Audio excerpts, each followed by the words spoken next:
నమస్తే, నేను Elikatta Shankarrao, right politics. ఈరోజు మనం నల్లగొండ టౌన్లో ఉన్నటువంటి ఎన్జీ కాలేజీలో ఉన్నాం. జాతీయ రాజకీయాలు ఏమిటి, ఇప్పుడు జరుగుతున్న పార్లమెంట్ ఎన్నికలలో ఏ పార్టీ గెలవబోతున్నది, తెలంగాణలో ఏ పార్టీకి బలం ఉన్నది, నల్లగొండ పరిస్థితి ఏమిటి, ఈ విషయాలన్నీ మనతో మాట్లాడడానికి కన్నారావు గారు ఉన్నారు. కన్నారావు గారు ఇంతకుముందు మనతో చాలాసార్లు మాట్లాడినారు. ఆయన చెప్పినటువంటి అంచనాలు కరెక్ట్గా వచ్చినాయి. అసెంబ్లీ ఎన్నికలలో కన్నారావు గారు చెప్పినటువంటి విషయం 99% నిజమైంది. సో ఇప్పుడు కూడా పార్లమెంట్ ఎన్నికలలో మనం ఆయన అభిప్రాయాన్ని తీసుకున్నాం. అన్న నమస్తే. నమస్తే. ఎట్లా ఉందన్న జాతీయ స్థాయిలో రాజకీయాలు ఎట్లా ఉన్నాయి, ఎన్నికలు అవుతున్నాయి? జాతీయ స్థాయిలో చెప్పాలంటే ఈసారి ఇండియా కూటమికే అవకాశాలు ఎక్కువ ఉన్నాయి. అందరూ అనుకున్నట్టు భారతీయ జనతా పార్టీ నేతృత్వంలోని బీజేపీ కూటమికి వచ్చే అవకాశాలు అయితే ఏం లేవు. మోడీ హవా బాగుందని అంటారు. 400 పార్ అబ్కి బార్ అని డైలాగ్ కొడతారు. ఈ డైలాగులతోనే నడుస్తుంది తప్ప ఈసారి మాత్రం భారతీయ జనతా పార్టీకి మీరు అనుకున్నట్టు అందరూ అనుకున్నట్టు రాదు. ఇక్కడ కూడా కేంద్రంలో కూడా సేమ్ తెలంగాణలో వచ్చిన రిజల్టే వస్తుందని మేము అనుకుంటున్నాం. తెలంగాణలో వచ్చిందంటే అధికార పార్టీ ఓడిపోవడం ఖాయం. ఈసారి మోడీ నేతృత్వంలో భారతీయ జనతా పార్టీ అధికారంలో రావడం మాత్రం కల్లా. ఎందుకంటే ఇప్పుడు వాళ్ళు మొత్తం దక్షిణాది మీదనే దృష్టి కేంద్రీకరించారు. ఉత్తరాదిలో నిన్న రెండవ ఫేజ్ కూడా, సెకండ్ ఫేజ్ కూడా ఎలక్షన్ అయిపోయింది.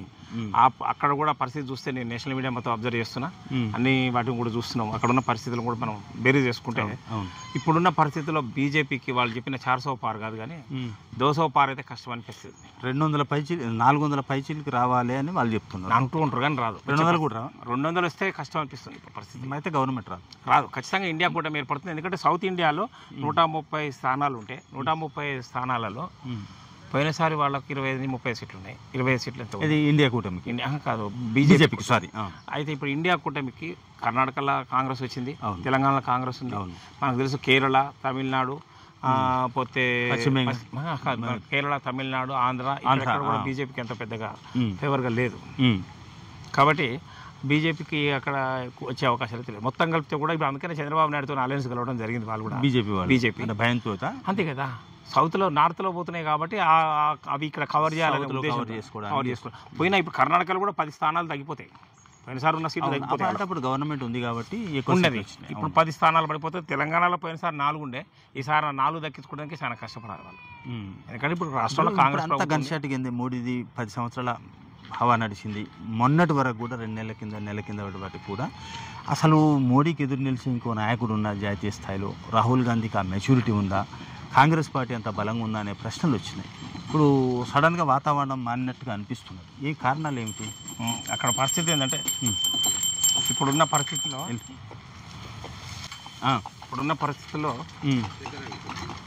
కాంగ్రెస్ పార్టీకే ఫేవర్ ఉంది. రాహుల్ గాంధీకి మెచ్యూరిటీ పాలిటిక్స్ వస్తున్నాయి. ఇప్పుడు బ్రహ్మాండంగా ఉన్నది. నేషనల్ లెవెల్లో కూడా ఇప్పుడు మనందరం చూస్తున్నాం. మోడీ, అమిత్ షా ఈ గుజరాత్ కూటమి ఏదైతే ఉందో వాళ్ళు విశ్వ ప్రయత్నం చేస్తారు. ఈసారి 3వ అధికారం నిలబెట్టుకునే కోసం చేస్తారు. కానీ భారతీయ జనతా పార్టీలో ఒక సిస్టమ్ ఉంది. 2 టర్మ్ల కన్నా ఎక్కువ ఉండకూడదు అనేది ఒకటి ఉన్నది నియమం. ఆ నియమం ప్రకారం ఎట్లా చూసినా భారతీయ జనతా పార్టీలో మోడీ అనేది మాత్రం మోడీ మానే తగ్గిపోతుంది. ఇప్పుడు వీళ్ళకు 2014లో వాళ్ళ గుజరాత్ మోడల్ అభివృద్ధి అనేది తీసుకొచ్చారు, సక్సెస్ అయ్యారు. 2018లో మనకు పుల్వామా దాడులు ఇవి ఉపయోగపడ్డాయి.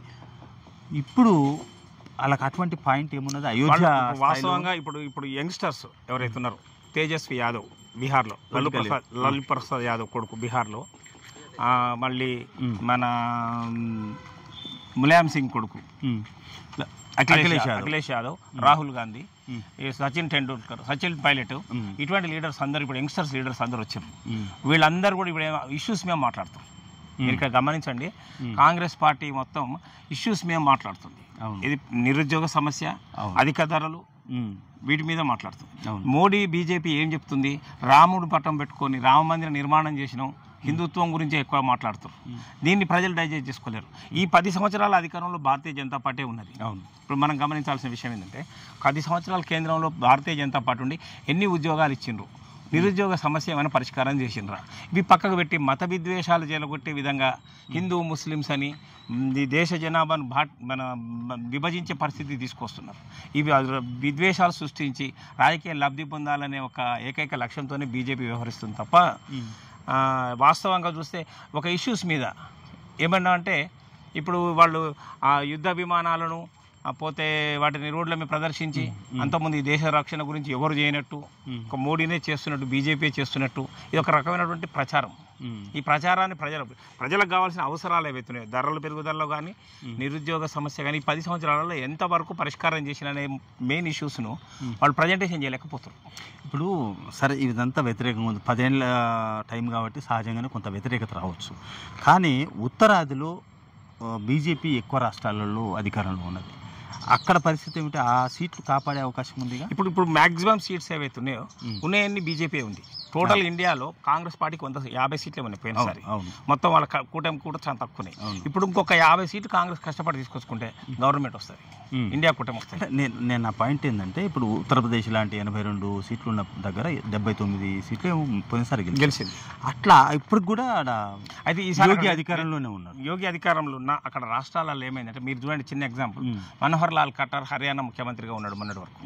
హర్యానా ముఖ్యమంత్రి మనోహర్ లాల్ ఖట్టర్ ఉన్నప్పుడు హర్యానా ఎన్నికల ప్రచారంలో హిస్సార్లో నరేంద్ర మోడీ గారు పోయి, మనోహర్ లాల్ ఖట్టర్ నేను ఇద్దరం చిన్నప్పటి దోస్తులం, ఒకే మోటార్ సైకిల్ మీద తిరిగినాం, ఒకే ప్లేట్లో తిన్నాం, ఒకే బిస్తర్ మీద పడుకున్నాం అని చెప్పిండు. చెప్పి ఢిల్లీకి పోయినాక కాసు దోస్తా అని చెప్పి ఢిల్లీకి పోగానే ఆయన ముఖ్యమంత్రి పదవి నుంచి తప్పించారు. ఏంటి అంటే 2 టర్మ్ల కన్నా ఎక్కువ ఉండొద్దని కానూన్ తీసుకొచ్చి పెట్టారు బీజేపీలో. రాజ్యాంగం ప్రకారం కానూన్ మోడీకి వర్తించదట. ఇప్పుడు ఇక్కడ జరిగేది ఏంటంటే, ఈ గుజరాత్ బ్యాచ్ ఏదైతే ఉందో, ఈ గుజరాత్ వీళ్ళు అమిత్ షా పొలిటికల్ మాఫియానే ఇంచుమించు ఇప్పుడు. అయితే వీళ్ళు చేసేది ఎట్లుందంటే, భారతీయ జనతా పార్టీలో సీనియర్ లీడర్లు కూడా డైజెస్ట్ చేసుకోలేకపోతారు. చిన్న ఎగ్జాంపుల్ ఏంటంటే, అప్పుడు మేము గతంలో చూసినాం వెంకయ్య నాయుడిని, ఇప్పుడు నితిన్ గడ్కరీ, అటువంటి లీడర్స్ అందరూ కూడా ఇప్పుడు మనోహర్ లాల్ ఖట్టర్ డిసప్పాయింట్లే ఉండు. పోయినసారి 10 సీట్లు ఉన్నాయి వాళ్ళకు.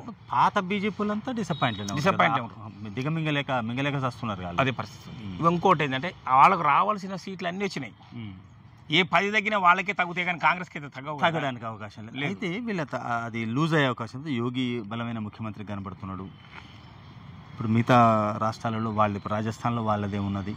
ఇప్పుడు మెయిన్ ఏంటంటే, అక్కడ పంజాబ్లో రైతు సమస్యలు, హర్యానా, ఢిల్లీలో జాట్లు వ్యతిరేకం. నిన్న కూడా జరిగిన సెకండ్ ఫేజ్ ఎన్నికల్లో జాట్లంతా కూడా వ్యతిరేకంగా చేశారు, బీజేపీకి వ్యతిరేకంగానే ఉన్నారు. వీటిని మైనస్లు అన్నిటిని పూడుకోవాలనే ఉద్దేశంతో సౌత్ ఇండియా మీద పడి దక్షిణాదిన ఏమో సీట్లు సంపాదించాలని ఒక. సౌత్ ఇండియాలో ఛాన్స్ ఉందా? ఏమీ లేదు. ఇవాళ తెలుగుదేశంతో ఒకవేళ పెట్టుకుంటే ఆంధ్రాలో సీట్లు వస్తే మన చంద్రబాబు నాయుడు కూడా మన ఎన్నికలు, ఇప్పుడు మీరు ఉన్న ప్రభుత్వ రంగ వాటి అన్నిటిని, ఏది ఈడీ అయితేంది, సిబిఐ అయితేంది, ఐటీ అయితే, ఈసీ అయితే, ఎలక్షన్ కమిషన్ కూడా కేంద్ర ప్రభుత్వం నరేంద్ర మోడీ చెప్పు చేతలనే ఉన్నది. వాళ్ళ 100% వీళ్ళను ఉపయోగించి, వీటిని దురుపయోగం చేసి చంద్రబాబు నాయుడు జైల్లో పెట్టారు. బతిలాడుకుంటే ఇప్పుడు బాగా పొత్తు పెట్టుకోవాల్సిన పరిస్థితి వచ్చింది. అనివార్యమైన పొత్తు పెట్టుకున్నాడు. సరే, ఇప్పుడు ఎన్నికలు నడుస్తుంది, కానీ కొంతమంది రాజకీయ విశ్లేషకులు అనేది అంటే, ఆపదలో అవసరానికి చంద్రబాబు నాయుడు పొత్తు పెట్టుకుంది కాబట్టి, కానీ రేపు ఎన్ని గెలిచినా అసలు మోడీకి సపోర్ట్ చేయడు కావచ్చు. ఇప్పుడు రేపు ఇండియా కూడా ఏర్పడితే చంద్రబాబు నాయుడు మళ్ళీ యూటర్న్ తీసుకుంటాడు.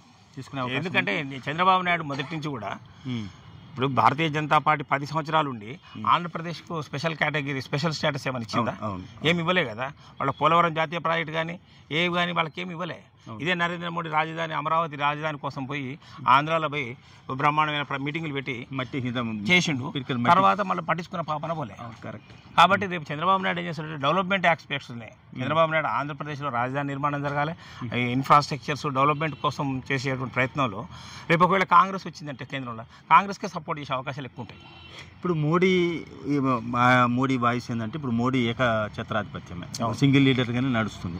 నిజంగా చెప్పాలంటే బీజేపీ కంటే ఇప్పుడు మోడీ పార్టీ అన్నట్టే ఎక్స్పోజ్ చేస్తున్నారు. మోడీ గ్యారెంటీ మెయిన్ ఇవాళ బీజేపీలో చాలా మంది అతివాద బీజేపీలో కూడా అతివాదులు ఉంటారు, మితవాదులు ఉంటారు. వాజ్పేయి కూడా అట్లా కూడా ఇప్పుడు ఈయనలాగా వ్యవహరించదలుచుకుంటే ఒక్క ఓటుతో ఓడిపోయే పరిస్థితి ఆ రోజు రాలే. వాళ్ళు కొంచెం సిద్ధాంతబద్ధంగా భారతీయ జనతా పార్టీ ఆ రోజు ఉండే. ఈ 10 సంవత్సరాల పీరియడ్లో ఈ మోడీ అయితేంది, అమిత్ షా అయితేంది, వాళ్ళ దగ్గర ఉన్న వాటిని శూలం పెట్టి బెదిరించి, ఇప్పుడు మమతా బెనర్జీని బెదిరించే ప్రయత్నం చేసి, మనకు తెలిసిన ఒక 20-25 మంది నాయకులను అవినీతి ఆరోపణల మీద కేసులు పెట్టించి సిబిఐ జైలు పంపించి, తర్వాత బీజేపీలో పోగానే బారాఖూన్ మాఫ్, వాషింగ్ పౌడర్ నిర్మాణం అది ఆ విధంగానే జరుగుతుంది ప్రస్తుతం. ఇప్పుడు కూడా మనం చూసిన సువేంద్ర అధికారి వెస్ట్ బెంగాల్ కమ్యూనిస్టులు నక్సలైట్లు పుట్టినటువంటి సిలిగురు డివిజన్లో భారతీయ జనతా పార్టీ ఆధిపత్యం ఏంటి వస్తుందండి? వీని బెదిరించారు లోపటి, అంతే కదా. ఈడీ, ఐటీ, వీటిని బెదిరించి చాలా మందిని రాజకీయ నాయకులను భయపెట్టి భయభ్రాంతులకు గురి చేసి. అయితే ఇప్పుడు మోడీ బెదిరిస్తే బెదురుతలేరా మరి? ఎందుకు ఇంకా కాంగ్రెస్ ఇండియా కూటమిలో వేసుకున్నది? ఇవాళ ఇండియా కూటమికి పబ్లిక్ ముఖ్యంగా చూసారు, ఈ 10 సంవత్సరాల పరిపాలన చూసారు. డెవలప్మెంట్ అయితే లేదు. ఫస్ట్ ఇక్కడ అన్ఎంప్లాయ్మెంట్ మేజర్గా అవపడుతుంది. ప్లస్ దేశాలు రెచ్చగొడుతుంది. హిందూ ముస్లిం అనే ఒక దేశాన్ని బాగా పాపులారిటీ. అది బీజేపీ ఎజెండానే కదా. ఇప్పుడు గుజరాత్లో దాని ద్వారానే లబ్ధి పొందామని చూస్తారు తప్ప వాళ్ళకి స్పెషల్ ఎజెండా లేదు. గుజరాత్లో దానివల్ల లబ్ధి పొందారు. 2018లో పుల్వామా దాడులు అవే అని చెప్తున్నారు. ఇప్పుడు సర్జికల్ స్ట్రైక్స్ అవే కదా. పుల్వామా దాడి చేసారు. నిన్న మొన్న కూడా ఇక్కడ ఒంగోలు దగ్గర సత్యపాల్ విమానాలు దింపారు. వాళ్ళ గవర్నర్ సత్యపాల్ మాలికే చెప్తున్నాడు అదంతా బక్వాస్ అని. అదంతా కావాలని చేసినారు. వీళ్ళే నిర్లక్ష్యంగా చేసి పొలిటికల్గా గెయిన్ కావడానికి చేసినారు.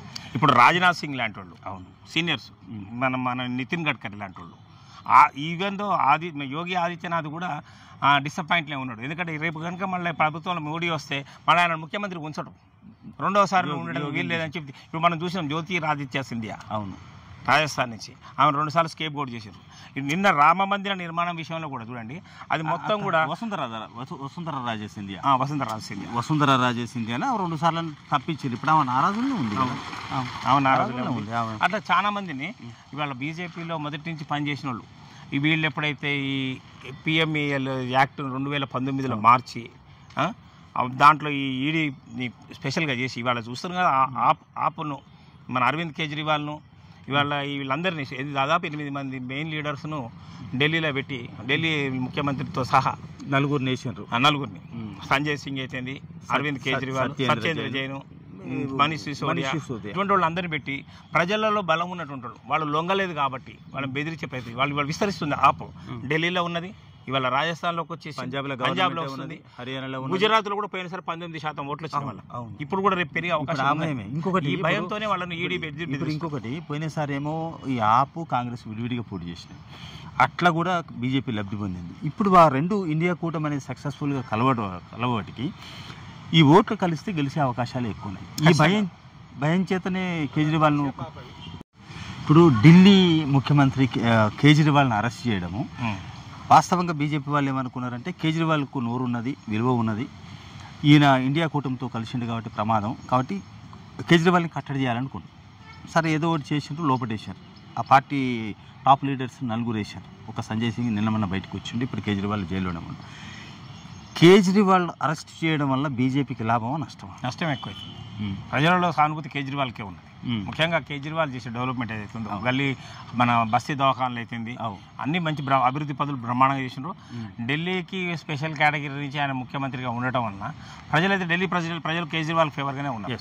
ఈ బీజేపీకి ఈరోజు ఫేవర్గా ఏం లేరు. బీజేపీ చేసే దుష్ప్రచారం అది దానివల్ల కేజ్రీవాల్ని అరెస్ట్ చేయడం వల్ల వాళ్ళకే తీవ్రంగా నష్టమవుతుంది.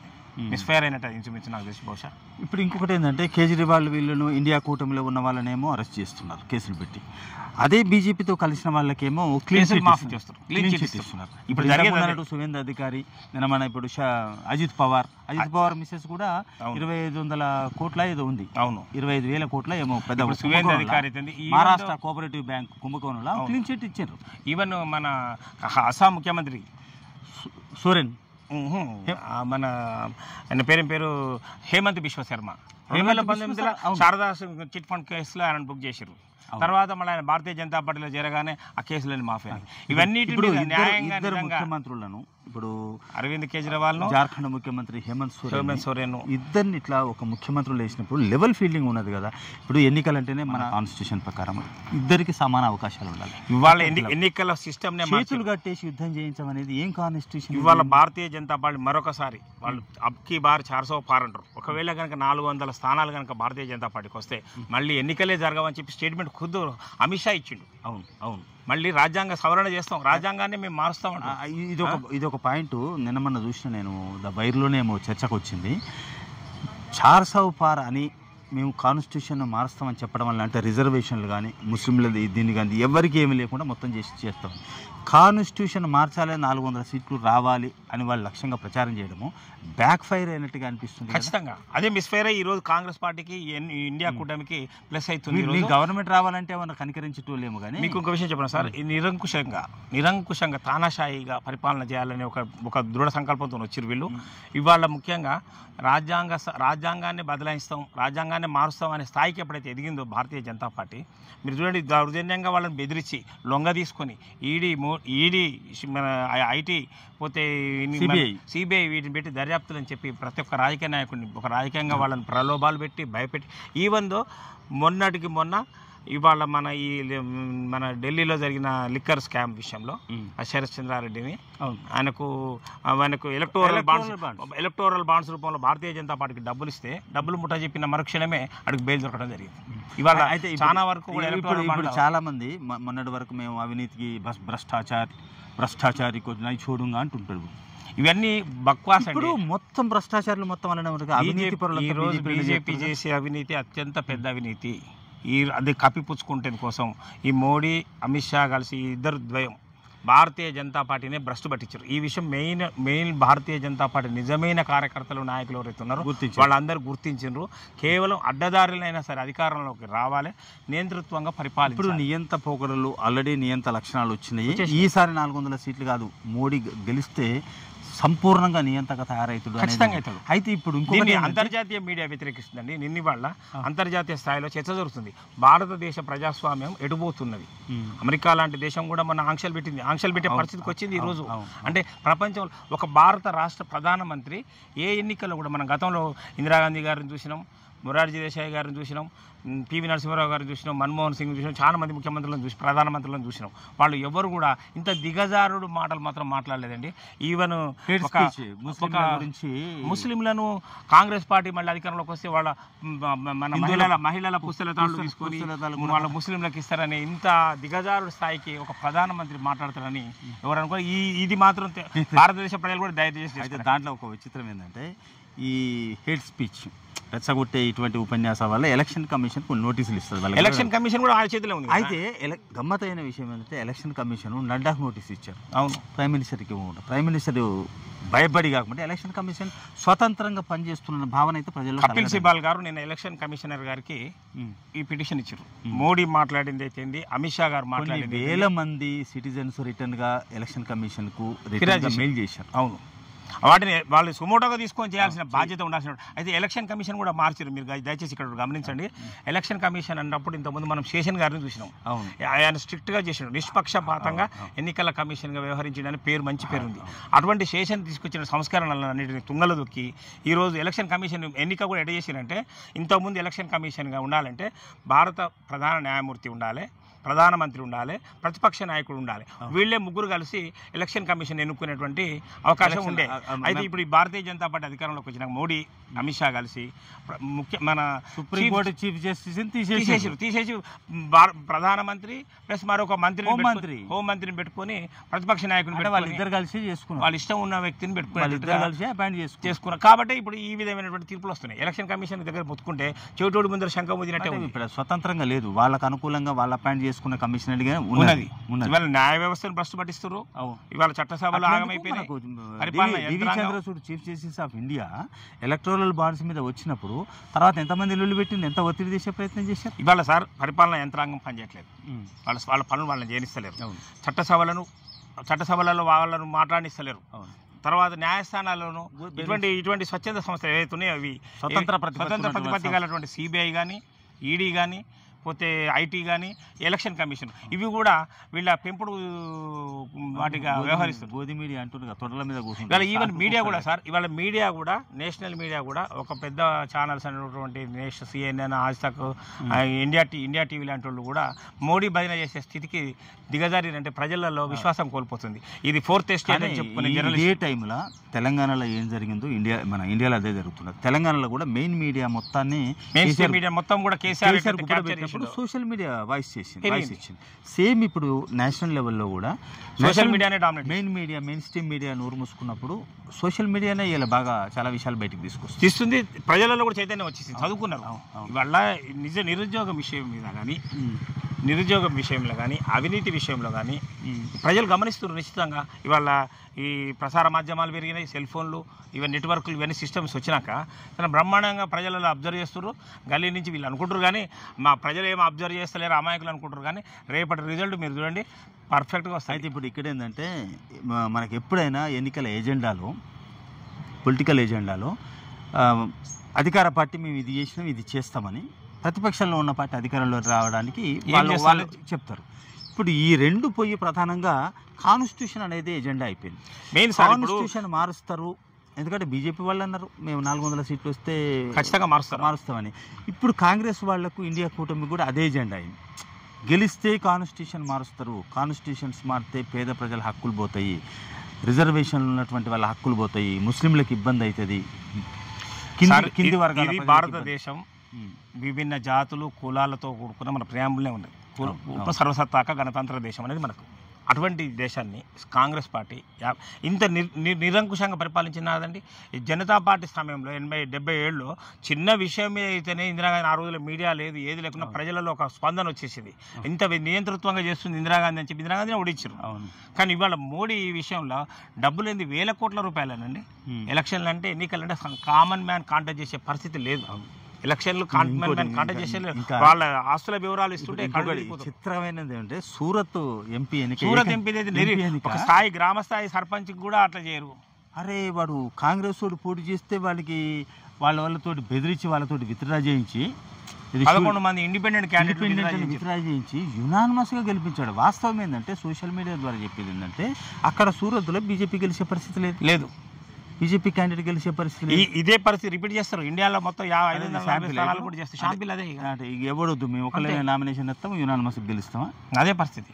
ఇప్పుడు అందుకనే ఇప్పుడు మాయావతిని బహుజన్ సమాజ్ పార్టీ మాయావతిని బెదిరించింది ఉత్తరప్రదేశ్ లాంటి పెద్ద రాష్ట్రంలో. మీరు గమనించండి ఇవాళ యూత్ నుంచి వచ్చిండు మన సోషలిస్ట్ పార్టీ ఏది మన లోహియా గ్రూప్ అంటారు వీళ్ళను. ఎవరు లల్లు ప్రసాద్ యాదవ్ అయితే, ములాయం సింగ్, చంద్రశేఖర్, వాళ్ళంతా సోషలిస్ట్ భావజాలం ఉన్న లీడర్లు. ఆ కుటుంబాల నుంచి వచ్చినోడు ఎవరు తేజస్వి యాదవ్. వాళ్ళు కామన్ మ్యాన్ ప్రజలతో తిరిగినటువంటి వ్యక్తులు. వాళ్ళు ఉండబట్టి వాళ్ళ యూత్ ఇవాళ ఈవెన్ బహుజన్ సమాజ్ పార్టీ మన కాన్షీరామ్ గారి ఆశయంతో నడిచినటువంటి పార్టీ కూడా మా మాయావతి కూడా 2 సార్లు ముఖ్యమంత్రి అయినటువంటి ఉత్తరప్రదేశ్లో హిందుత్వం ఒక మత విద్వేషాలు రెచ్చగొట్టి ఇప్పుడు ఆమెను బెదిరించి కేసులు బెదిరించి ఆమెను సైలెంట్ చేశారు. ఇప్పుడు కొంతవరకు మమతా బెనర్జీని కూడా కొంత తగ్గించే ప్రయత్నం చేస్తుంది. కానీ మమతా బెనర్జీ ఫైట్ చేస్తుంది. ఈవెన్ మన కేరళ కూడా పోయి వీళ్ళు అదే ప్రయత్నం చేస్తారు. వాళ్ళు ఇక్కడ దక్షిణాది కేరళ విజయన్ బిడ్డ మీద కేసులు పెట్టారు. పశ్చిమ బెంగాల్లో మమతాను పరిశాన్ చేస్తున్నారు కదా. ఇప్పుడు ఆల్రెడీ కేజ్రీవాల్ అరెస్ట్ చేసిండ్రు. అక్కడ తమిళనాడులో ఏఐడిఎంకే, ఇక్కడ భూపేష్ బఘెల్ ఆయన మన ఛత్తీస్గఢ్ మధ్యప్రదేశ్ ఈయన పేరు శివరాజ్ సింగ్ చౌహాన్ తీసేసిండ్రు.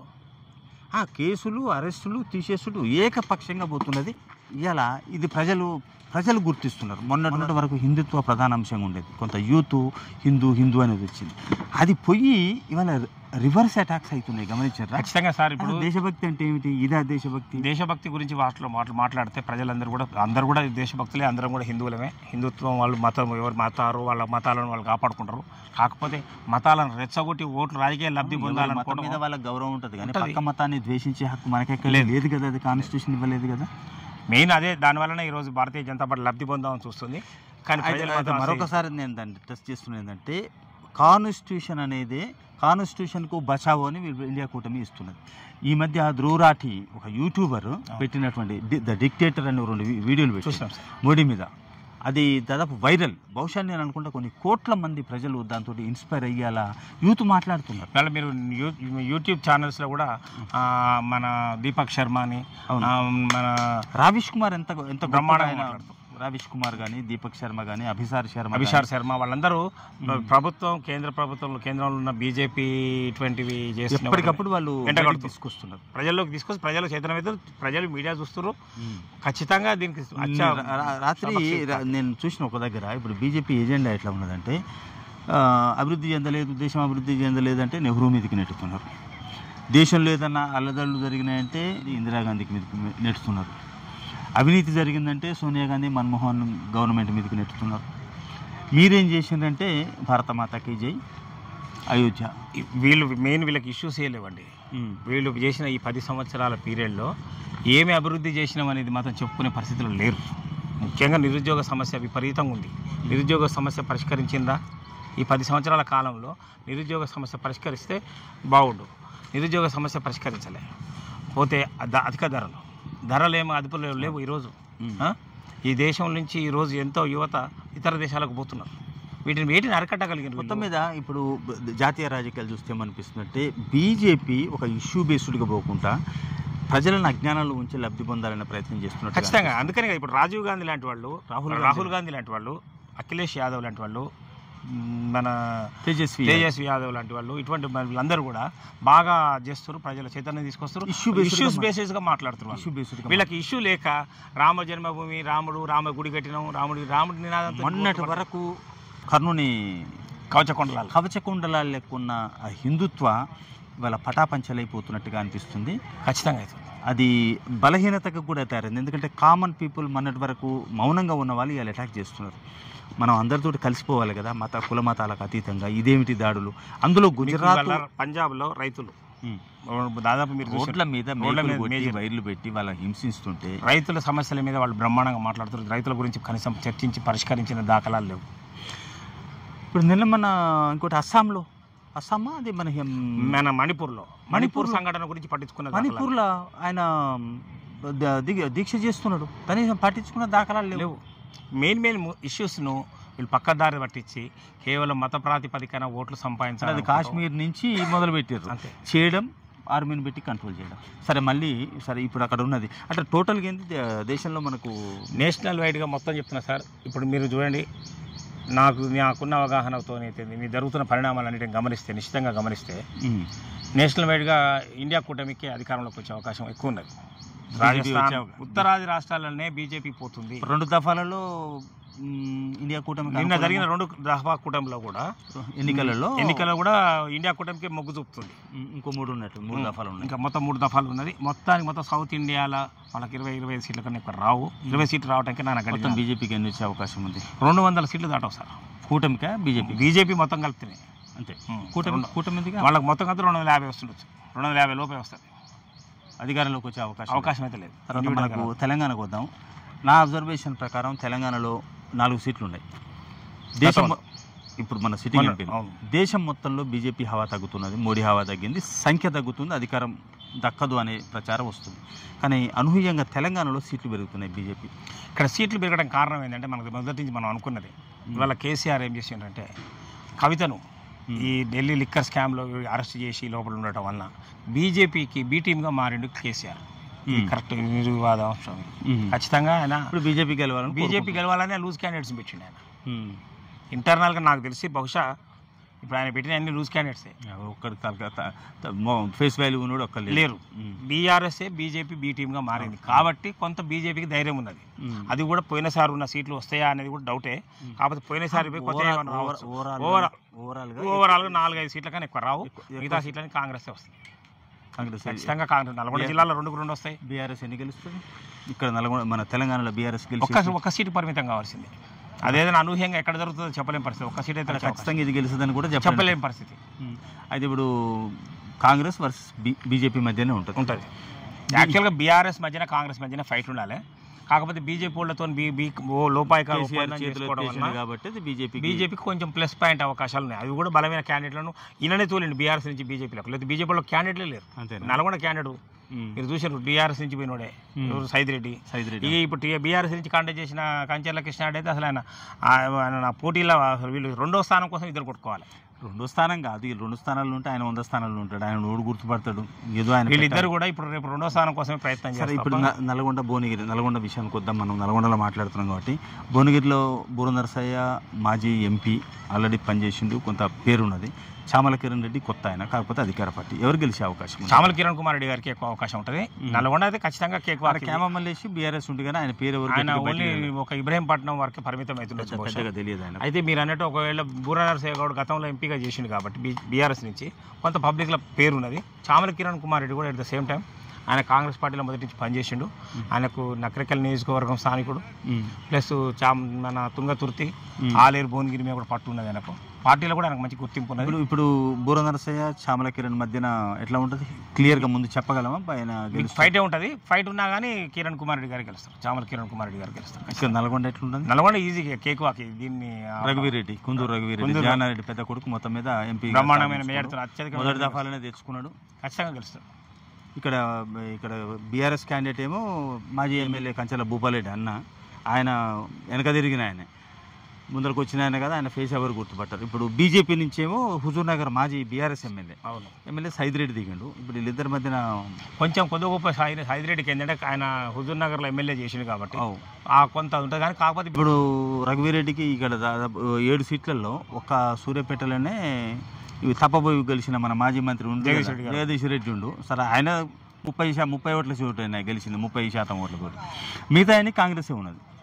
ఎట్లా ఉండదు అక్కడ? ఇప్పుడు సూర్యాపేటలో మీరు అన్నట్టు సూర్యాపేటలో సంకినేని వెంకటేశ్వరరావు కొంత బీజేపీకి కొంత ఉన్నాడు కాబట్టి కొంత బీజేపీకి అక్కడ కొంచెం ప్లస్ ఉండొచ్చు. సూర్యాపేట చేస్తాడా? చేయాలి, పార్టీ కాబట్టి బీజేపీ కాబట్టి చేస్తుండొచ్చు. అట్లే హుజూర్ నగర్ లో ఎమ్మెల్యే చేసింది కాబట్టి కొంత బీజేపీకి సెకండ్ ప్లేస్కి వచ్చేందుకు కోసం ప్రయత్నం చేస్తుందన్నమాట వాస్తవం. దీంట్లో మాత్రం ఈ BRS candidate dummy candidate BRS వాళ్ళే ఇంకొకవేళ చేస్తే బీజేపీకి వేస్తుండొచ్చు ఓట్లు. కాంగ్రెస్ ఎన్ని వస్తుంది? ఇక్కడ కాంగ్రెస్ 9 నుంచి 10 సీట్లు గ్యారంటీ వస్తాయి. 10 సీట్లు అంటే మరి బీజేపీ ఒక 4 వేసుకున్నా 1 సీటు 2 సీట్లు అటు ఇటు కొంత వేరియేషన్ ఉంటుంది. 5 సీట్లు గెలిచే అవకాశం ఉంటుంది. ఇంకా కొంచెం పికప్ కాలేదు, ఎలక్షన్ ప్రచారం పికప్ అయితే వారం రోజుల ముందు అయితే మంచి ఖచ్చితంగా చెప్పగలుగుతాం. ఓకే, కన్నారావన్న ముగిస్తాం. దేశం నుంచి నల్గొండ దాకా వచ్చినాం. మనం 2023 ఎన్నికలలో అసెంబ్లీ ఎన్నికల గురించి మీరు చెప్పినటువంటి విశ్లేషణ 99% సక్సెస్ అయింది. అదే అంచనాలు కరెక్ట్ అయినాయి. చాలా మంది చాలా మంది మిత్రులు కూడా ఫోన్ చేసినారు. కన్నారావన్నతో మాట్లాడి ఒకసారి పార్లమెంట్ ఎన్నికల గురించి ఎట్లుందని మనం ఎప్పటి నుంచో అనుకుంటున్నాం. ఈ రోజు కుదిరింది. చూద్దాం, ఎన్నికల లోపు మళ్ళీ ఒకసారి కూడా మాట్లాడుకుందాం. తప్పకుండా. నమస్తే.